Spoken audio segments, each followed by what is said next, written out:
Hello students, welcome to this class of the physics. Next one problem related to the Newton's law of cooling is that yes, to 90 degrees Celsius in and then 90 degrees Celsius to 80 degrees Celsius in next 12 minutes.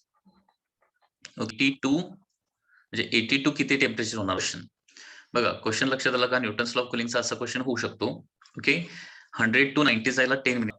Okay, तर 80 तर next 10 minute मध्ये आता temperature 82 किती जाईल असा question या ठिकाणी च्या साहाय्यानं न्यूटन्स लॉ ऑफ कूलिंगचा फॉर्म्युला काय आहे? D theta bye theta minus theta naught. आता काय करायचं आहे? पहिल्या दोन कंडिशनचे दोन इक्वेशन तयार करायचे आहेत. आता डी थीटा म्हणजे आता फर्स्ट केसचं इक्वेशन कसं येणार बघा. डी थीटा म्हणजे fall in temperature divided by D T म्हणजे टाइम आहे 10 minutes is equal to K in bracket. मी तुम्हाला सांगितले बॉडी टेम्परेचर किती घ्यायचं? 100 to 90 असं चेंज झालंय ना आपण, त्याच्यामुळे 100 पण घेऊ शकत नाही किंवा 90 पण घेऊ शकत नाही. 100 आणि 90 यांच्या मधली म्हणजे ऍव्हरेज व्हॅल्यू आपल्याला घ्यावी लागणार आणि ऍव्हरेज व्हॅल्यू 100 आणि 90च्या मधली एक्झॅक्टली व्हॅल्यू किती येणार आहे? 95. ओके, मायनस थीटा नॉट म्हणजे surrounding temperature. So this is equation 1. According second equation येणार आहे. परत 90 to 80 जायला 90 to 80 झालेला आहे म्हणजे चेंज इन टेम्परेचर पुन्हा एकदा 10 असणार आहे. त्याच्यासाठी लागलेलं गेट. आता बॉडी टेम्परेचर किती घ्यायचं? 90 घ्यायचं की 80 घ्यायचं? तर 90 आणि 80चं ऍव्हरेज घ्यायचं आहे. 90 प्लस 80 डिवायडेड बाय 2 किंवा 90 आणि 80च्या बरोबर मधली व्हॅल्यू किती येणार? ती 85 येणार आहे minus theta not. So this is equation second. आता या दोन इक्वेशनचा वापर करून अगोदर काय करूया? के आणि थीटा नॉटची व्हॅल्यू काढूया. आता इक्वेशन 1 डिवायडेड बाय इक्वेशन 2 जर केलं तर 10 कॅन्सल होणार आहे. Divided by 10 is equal to K देखील कॅन्सल होईल. 95 मायनस थीटा नॉट. ओके, आता हे क्रॉस मल्टिप्लिकेशन करूया. 6 into 85 510 होणार आहे. Okay, minus 5 theta not is equal to 5 न मल्टिप्लाय केल्यावर minus 5 theta naught. Okay, sorry, हे 6 न मल्टिप्लाय केल्यानंतर इथं 6 थीटा नॉट येणार. Okay, 510 minus 6 theta not is equal to 5 into 95 केल्यावर 475 येतं. ओके, आणि मायनस 5 थीटा नॉट. आता मायनस 6 थीटा नॉट RHS ला आणूया. सो मायनस 6 थीटा नॉट इकडे आल्यानंतर प्लस 6 थीटा नॉट होणार. Plus 6 theta not minus 5 theta not म्हणजे काय येणार आहे? थीटा नॉट राहणार. आणि 510 मायनस 475 म्हणजे हे आन्सर किती येणार आहे? 510 मायनस 475. हे कॅल्क्युलेशन जर केलं तर किती येणार आहे? That is Celsius. Okay, 35 degree Celsius will be the answer. So surrounding temperature येणार आहे 35. आता थीटा नॉटची व्हॅल्यू आल्यानंतर आपण काय करूया? याच्यावरून के ची व्हॅल्यू पण कॅल्क्युलेट करूया. आलेली व्हॅल्यू फॉर एक्झाम्पल इक्वेशन 1 मध्ये प्लेस करूया. Okay, so placing theta naught in equation 1, placing theta naught in equation 1.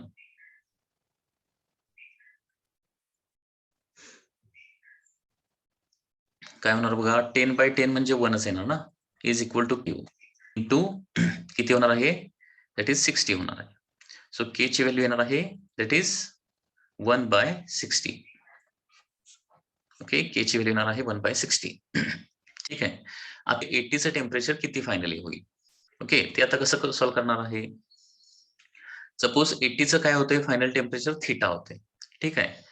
मग आता equation Newton's law of cooling प्रमाणे इक्वेशन लिहूया. D theta by D theta म्हणजे काय येणार आहे? 80 मायनस थीटा करावा लागेल डिवायडेड बाय टाइम दिलेला आहे इन ब्रॅकेट. आता बॉडी टेम्परेचर किती घ्यायचं? 80 घ्यायचं की थीटा घ्यायचं? तर 80 किंवा थीटा आपण दोन्ही पण घेऊ शकता. Divided by 2 minus theta not म्हणजे काय? That is surrounding temperature 35. याच्यामध्ये अननोन काय राहते? फक्त थीटा. लक्षात आलं का? Equal to K in bracket theta minus theta naught. याच्यामध्ये या इक्वेशन मध्ये काय केलेल्या आहेत? सगळ्या व्हॅल्यू प्लेस केलेल्या आहेत. डी थीटा म्हणजे 80 मायनस थीटा. डी म्हणजे नेक्स्ट 10 मिनिट मधला आपल्याला टेम्परेचर काढायचं आहे. के ची व्हॅल्यू 1/60 काढलेली आहे. ओके, थीटाची value 80 plus theta divided by 2 minus 35. Okay, हे 0 कॅन्सल होणार. So 80 minus theta is equal to किंवा 6 ने LHS ला मल्टिप्लाय करूया. इकडचं 6 जे आहे ते LHS ला आणूया. LHS ला आणल्यानंतर 80 मायनस थीटाला ते मल्टिप्लाय होणार. Okay, 480 minus 6 theta is equal to 2 ने इथं डिवाइड करतो 4 थीटा बाय 2 मायनस 35. आता 40 मायनस 35 म्हणजे 5 येणार. 5 बरोबर. 480 मायनस 35 म्हणजे 475. 6 थीटा RHS ला आणूया. सो हे प्लस होणार 6 थीटा प्लस थीटा बाय 2 म्हणजे टोटल किती होणार आहे 6 थीटा प्लस थीटा बाय 2 म्हणजे 13 थीटा बाय 2 होणार आहे. 13 theta by 2. So therefore theta is equal to 475 internal. So this is the body temperature after 10 minutes. Okay, या पद्धतीचे क्वेश्चन जे आहेत ते विचारले जाऊ शकतात एक्झाम मध्ये. Okay, 475 into 2 divided by 13. तर हे आन्सर येतं 73.08 म्हणजे अप्रॉक्सिमेटली 73 डिग्री सेल्सिअस. असाच आणखी एक क्वेश्चन बघूया म्हणजे तुम्हाला प्रॅक्टिस होईल चांगलं.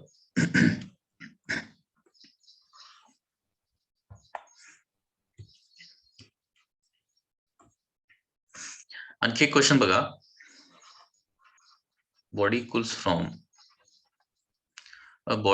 from 90 degree Celsius in 7.5 minutes to 70 degree Celsius in 9 minutes.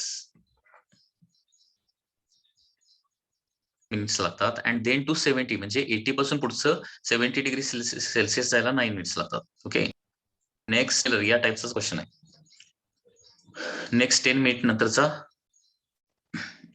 Temperature आपल्याला फाइंड आउट करायचं आहे. पुन्हा एकदा बघा 90 त्याच्यानंतर 9 मिनिट्स लागत आहेत. आता 72 किती होणार आहे क्वेश्चन आहे. ओके, तर पुन्हा एकदा बेसिक फॉर्म्युल्यानुसार नंबर ऑफ इक्वेशन तयार करूया. डी मायनस थीटा नॉट येणार आहे. ओके,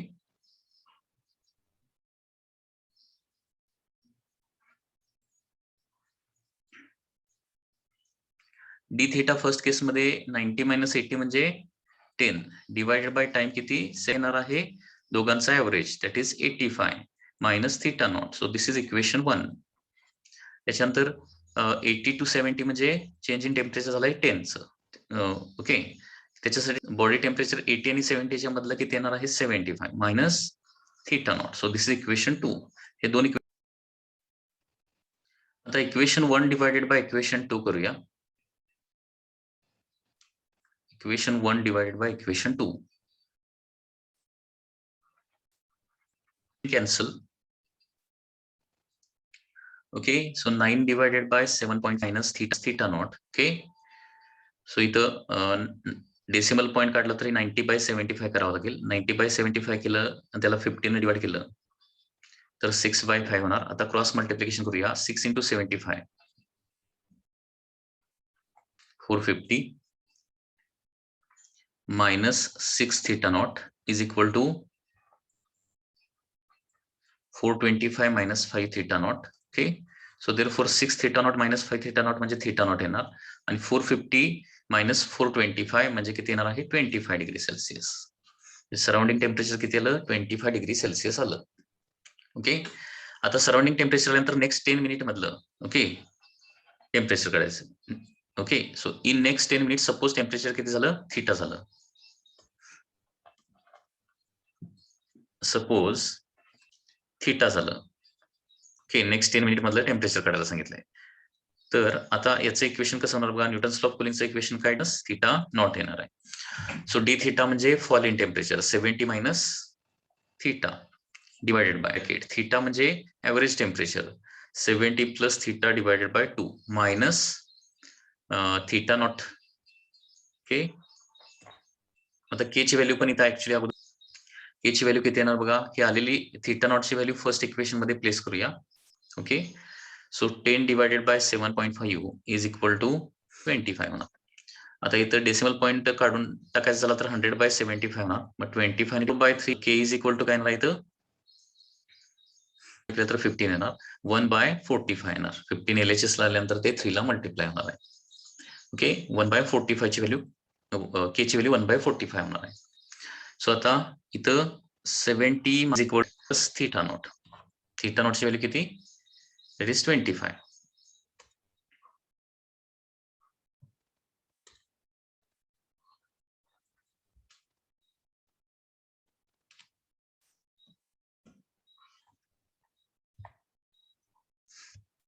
ओके, प्रॉब्लेम लक्षात येतोय का बघा व्यवस्थित.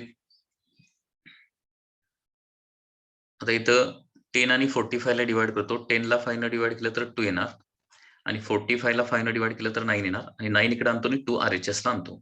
9 इकडे आणल्यानंतर 9 into 70 minus theta होणार. 9 ने 70 minus theta ला मल्टिप्लाय केलं तर काय होणार आहे 630 minus 9 theta. ओके, आता 2 न 70 ला आणि थीटा ला डिवाइड करतो. 70/2 म्हणजे 35 minus theta by 2 plus 25 equal to 2 न ब्रॅकेटच्या आतमध्ये मल्टिप्लाय कर किंवा 35 प्लस 25 म्हणजे किती होणार हे 60 होणार. 60 2 in bracket okay 630 minus 9 theta minus theta होणार आहे. सॉरी इथं प्लस साइन आहे. प्लस प्लस अँड प्लस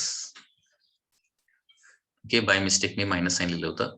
त्याच्यानंतर आता हे मायनस 9 थीटा RHS ला आल्यानंतर काय होणार आहे प्लस 9 थीटा होणार. प्लस 9 थीटा आणि थीटा म्हणजे काय होणार आहे 10 थीटा होणार आहे आणि इकडं 120 इकडे गेल्यानंतर काय होणार आहे मायनस होणार आहे. सो 630 मायनस 120 म्हणजे किती होणार आहे दॅट इज 510 होणार आहे. So theta is equal to 510 divided by 51 degree Celsius. तर या पद्धतीने न्यूटन्स लॉ ऑफ कुलिंगचे प्रॉब्लेम्स आहेत. ओके, म्हणजे न्यूटन्स लॉ ऑफ कुलिंगचे प्रॉब्लेम जर सॉल्व्ह करायचे असेल तर तुम्हाला एकच फॉर्म्युला आहे जो व्यवस्थित तुम्हाला यूज करावा लागेल. That is bracket theta minus theta naught. Okay, हा जो फॉर्म्युला आहे तो व्यवस्थित तुम्हाला वापरावा लागणार आहे. आता या न्यूटन्स लॉ ऑफ कुलिंगचे रिलेटेड ओके थोडेसे ग्राफ्स बघूया. न्यूटन्स लॉ ऑफ कुलिंगचे रिलेटेड ग्राफ. आता पहिला जो ग्राफ आहे that is temperature according to Newton's law of cooling. Temperature आणि टाइम मधला ग्राफ कसा येणार आहे. Okay, graph between temperature of body time. Okay, the graph between तर हा ग्राफ कसा येणार बघा.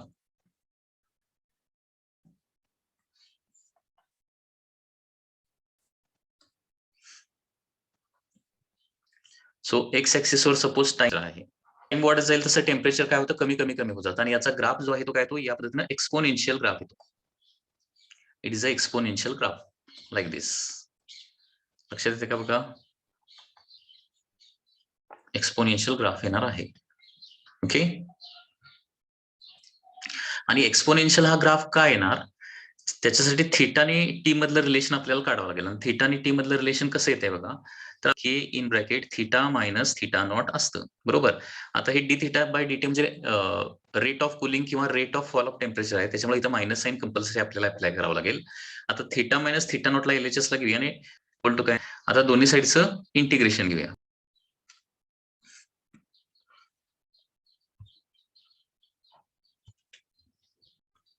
आता हे minus sign as it is राहणार कॉन्स्टंट. ओके, डी याचं integration of D theta upon theta minus theta naught हे इंटिग्रेशन येतं log of theta constant as it is. Integration of dt येणार आहे t. Okay, plus some constant of integration येणार आहे. आता इथे निगेटिव्ह साइन का घेतलं लक्षात येते ना कारण rate of fall of temperature आहे. Rate of fall of temperature म्हणजे ते निगेटिव्हच घ्यावं लागेल. D theta by D T negative म्हणजेच काय होणार तिथं कुलिंग व्हायला लागलंय.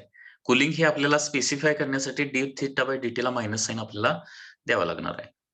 ओके, सो याचं इंटिग्रेशन काढल्यानंतर minus log of theta minus theta not is equal to kt plus some constant of integration आलं. ओके, मायनस साइन RHS ला जर अप्लाय केलं तर काय होणार आहे log of theta kt. Okay, minus c लिहिलं तरी चालतंय प्लस सी लिहिलं तरी चालतंय because it is a some constant आहे जो प्लस मध्ये पण असू शकतो मायनस मध्ये पण असू शकतो. आणि याचं परत जर आपण कन्व्हर्जन केलं लॉगचं हा log to the base E आहे लक्षात घ्या आणि त्याच्यामुळं लॉग इथला काढून टाकला तर काय होणार मायनस केटी प्लस सी येणार. थीटा इज इक्वल टू काय येणार आहे दॅट इज थीटा नॉट इकडे जाऊन ऍड होणार theta not plus e raise to की थीटा आणि टाइम यांच्यामध्ये रिलेशन कसं आहे एक्सपोनेन्शियल रिलेशन आहे आणि त्याच्यामुळे हा जो ग्राफ येणार आहे तो कसा येतो this graph is a exponential process. Exponential असा ग्राफ होणार आहे. म्हणजे टेम्परेचर जे आहे ते एक्सपोनेन्शियली काय होणार आहे, चेंज होत जाणार आहे. It is going to change exponentially.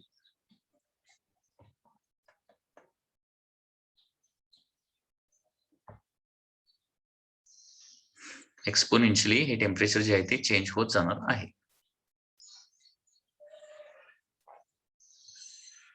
आता याच्यावर असा पण क्वेश्चन विचारला जाऊ शकतो की बॉडी टेम्परेचर आणि सराउंडिंग टेम्परेचर किती टाइम नंतर इक्वल होतील. म्हणजे बॉडीचं टेम्परेचर कमी कमी कमी होत जाणार आहे आणि फायनली सराउंडिंग टेम्परेचर एवढं होणार, तर किती टाइम नंतर होणार आहे. तर एक्सपोनेन्शियल ग्राफ मध्ये ओके हा जो टाइम येणार आहे तो काय येणार आहे, इन्फिनिटी येणार आहे. हे देखील सेंटेन्स लक्षात ठेवा. Okay, the time after which body temperature become equal to the time after which body temperature will become equal to surrounding temperature after time. Okay, so infinite time नंतर बॉडी टेम्परेचर आणि surrounding temperature same होतील. म्हणजे याचा meaning, दुसरा meaning असा पण होतो की बॉडी टेम्परेचर सराउंडिंग टेम्परेचर एवढं कधीच होत नाही, थोडंसं का असेना, व्हेरी व्हेरी स्मॉल फ्रॅक्शन का असेना, ते नेहमी थोडंसं जास्त असतं. त्याचबरोबर दुसरा जो ग्राफ आहे दॅट इज ग्राफ बिटवीन, त्यावेळेला एक्झाम मध्ये हा देखील ग्राफ विचारला जातो, log of okay graph between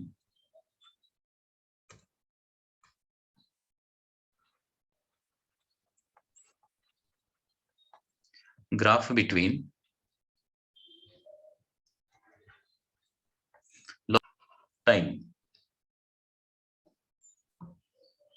with time that is T. हा देखील ग्राफ काय वेळेला विचारला जातो. Graph between log of theta minus theta naught with respect to time. Relation बघितलं कुठलं, log of theta minus theta नॉटचं रिलेशन बघितलं. पुन्हा एकदा पाहिजे तर रिव्हिजनसाठी पुन्हा एकदा रिलेशन फाइंड आउट करूया. बरोबर, आता इथं कुलिंग प्रोसेस आहे, कुलिंग प्रोसेस आहे हे स्पेसिफाय करण्यासाठी इथं मायनस साईन अप्लाय करावंच लागणार आहे, कारण D theta by D T म्हणजे change in temperature with respect to time होत आहे. मग चेंज इन टेम्परेचर वाढू पण शकते, कमी पण होऊ शकते ना. कुलिंग प्रोसेसमध्ये ते कमीच होणार, कुलिंग प्रोसेसला इथं मायनस साईन कंपल्सरी घ्यावा लागणार आहे. ओके, या मायनस साईनला अगोदर मी RHS ला नेतो. So d theta by D t, आता काय करूया, dt ला RHS ला घेऊया आणि थीटा मायनस थीटा नॉट ला LHS ला घेऊया. Okay, so d theta divided by theta minus theta not to t येणार आहे. आता दोन्ही साईडचं इंटिग्रेशन घेऊया. दोन्ही साईडचं इंटिग्रेशन घेतल्यानंतर काय येणार आहे, integration of D theta upon theta minus theta नॉटचं इंटिग्रेशन येतं log to the base E in bracket theta minus theta naught. Okay, log K constant as it is आणि integration of dt, sorry dt येणार ना, integration of dt येतं that is T plus some constant of integration. Okay, त्याच्यामुळे यांच्यामधला जो graph येणार आहे, the graph will be like this. म्हणजे log of theta minus theta not आणि टाइम मधला ग्राफ. आता हे जे इक्वेशन आहे ते स्ट्रेट लाईनचं इक्वेशन आहे आणि इथं काय मायनस साईन आहे म्हणजे निगेटिव्ह स्लोप आहे, म्हणजे निगेटिव्ह स्लोप असणार आहे. इट इज लाईक दिस.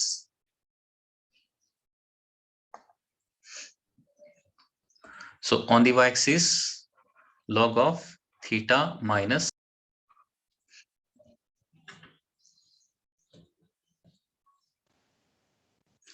याच्यामधला आणखी एक इम्पॉर्टंट ग्राफ बघूया. म्हणजे Newton's law of cooling say related हे 3 ग्राफ जे आहेत ते इम्पॉर्टंट आहेत, लक्षात घ्या. हे 3 ग्राफ तुम्हाला एक्झाम मध्ये विचारले जाऊ शकतात. नेक्स्ट ग्राफ म्हणजे graph between rate of cooling and the time. Graph between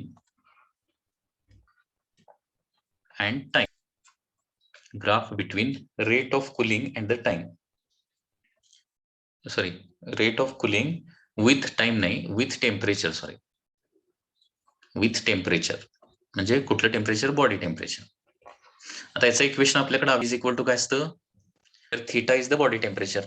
म्हणजे कुठला ग्राफ काढायचा आहे माहिती ना, डी थीटा बाय डी टीचा विथ रिस्पेक्ट टू थीटाचा ग्राफ काढायचा. म्हणजे थीटा जास्त असेल तर बॉडी टेम्परेचर जास्त असेल तर रेट ऑफ कुलिंग जास्त असतं आणि बॉडी टेम्परेचर कमी असेल तर रेट ऑफ कुलिंग काय असणार आहे, कमी असणार आहे. सो याचा ग्राफ कसा येणार बघा, ग्राफ विल बी लाईक दिस.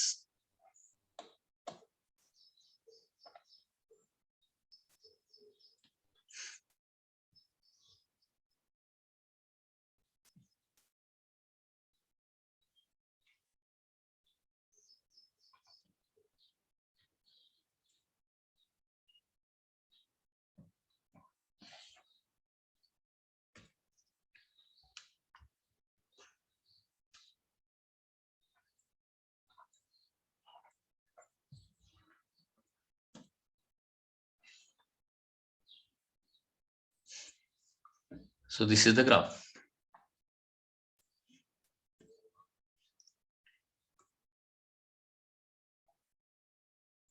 इथे येणार आहे that is K theta naught.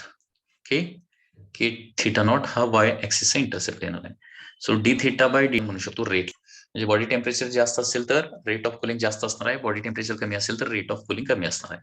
Okay. पुन्हा एकदा आपण कुठले कुठले ग्राफ बघितले बघा. हे ग्राफ तुम्हाला लक्षात राहिले पाहिजेत. पहिला ग्राफ कुठला बघितला? That is body temperature with respect to time. म्हणजे body temperature with respect to टाइमचा जो ग्राफ येणार आहे तो असा येणार आहे, एक्सपोनेन्शियल आहे. दुसरा ग्राफ बघितला आपण log of with respect to time, तर हा graph straight line with negative slope येतो. आणि तिसरा ग्राफ आपण बघितला रेट ऑफ कुलिंगचा डी थीटा बाय डी टीचा विथ रिस्पेक्ट. हे तिन्ही ग्राफ न्यूटन्स लॉ ऑफ कुलिंगशी रिलेटेड आहेत, जे इम्पॉर्टंट आहेत. ओके. ही थीटा नॉट. तर या पद्धतीने हे ग्राफ्स येणार आहेत. हे तीनही ग्राफ न्यूटन्स लॉ ऑफ कुलिंगशी रिलेटेड आहेत आणि जे खूप इम्पॉर्टंट आहेत.